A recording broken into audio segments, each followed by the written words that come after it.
আগের মতো নেই ভারী বৃষ্টি। উন্নতির দিকে পার্বত্য অঞ্চলের আবহাওয়া পরিস্থিতি কমতে শুরু করেছে পাহাড় থেকে নেমে আসা ঢলের পানিও। তবে পার্বত্য অঞ্চলের নিচু এলাকা এখনও পানিতে তলিয়ে আছে।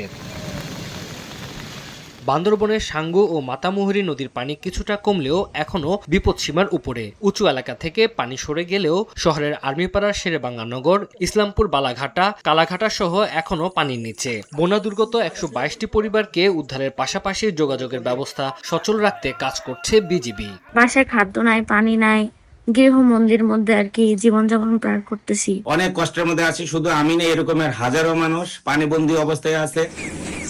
পানি কমতে থাকায় রাঙ্গামাটির বাঘাইছড়ি, বিলাইছড়ি, বরকল, জুরাছড়ি উপজেলার বন্যা পরিস্থিতি উন্নতি হয়েছে। ধীরে ধীরে আশ্রয়কেন্দ্র ছাড়তে শুরু করেছে মানুষ।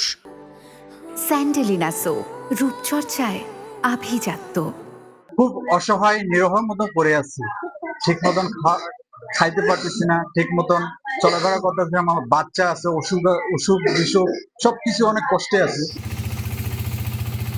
বৃষ্টি কমায় খাগড়াছড়ির দিঘিনালার ছোট মেরুং ইউনিয়ন থেকে পানি নেমেছে। ঘরবাড়িতে ফিরেছে মানুষ, খুলতে শুরু করেছে দোকানপাট। তবে মহালছড়ি উপজেলার বিভিন্ন এলাকায় পানিবন্দী হাজারো মানুষ। মানবিক সহায়তা কার্যক্রম অব্যাহত রেখেছে সেনাবাহিনী। পানির কারণে তারা আবার আমাদের কাছে আসতে পারতেছে না বা চিকিৎসা সহায়তা নিতে পারতেছে না।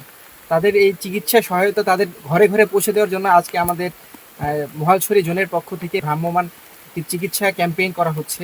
উজান থেকে নেমে আসা পাহাড়ি ঢলে ভাসছে দক্ষিণ চট্টগ্রামের সাতকানিয়া সহ কয়েকটি উপজেলা। সাঙ্গু নদী ও ডলু খালের ঘরবাড়িতে পানি উঠায় বিপর্যস্ত জনজীবন। রোডের অবস্থা হচ্ছে যে ভেঙে মানুষ চলাচলের কোনো জ্ঞান নাই। এদিকে রোববার ভোর থেকে টানা বর্ষণে চট্টগ্রাম নগরীর পাঁচলাইশ, কাতালগঞ্জ এলাকায় দেখা দেয় জলাবদ্ধতা। হাঁটু থেকে কোমর সমান পানিতে তলিয়ে যায় সড়কগুলো। এই ময়লা পানিতে হেঁটে মানুষ আর ঠ্যাং এগুলো গা হয়ে যাচ্ছে, বুঝছেন? ভালো নেই, মুট কথা এখানে আমরা ভালো নেই। এদিকে হবিগঞ্জ সদর উপজেলার কালীগঞ্জ এলাকায় খোয়াই নদীর বাঁধ ভেঙে লোকালয়ে ঢুকে পড়েছে পানি। প্লাবিত ৩৫টি গ্রাম। এরই মধ্যে নতুন করে আরো কয়েকটি স্থানে বাঁধ ভাঙার আশঙ্কা দেখা দিয়েছে। তানজিল হাসনাত, সময় সংবাদ।